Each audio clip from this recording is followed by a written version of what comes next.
Depoya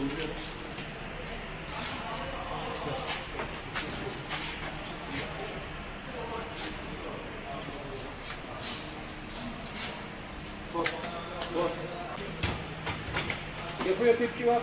Depoya bakacağız.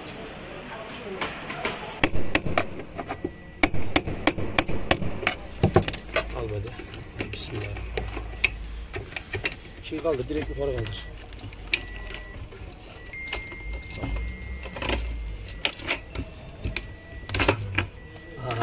Çak çak.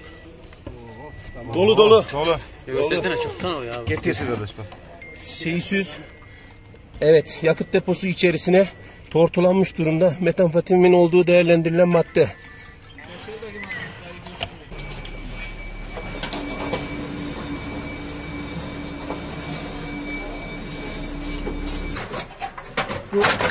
Düşecek.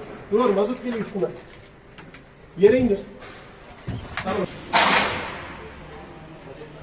Biraz daha aldırman lazım.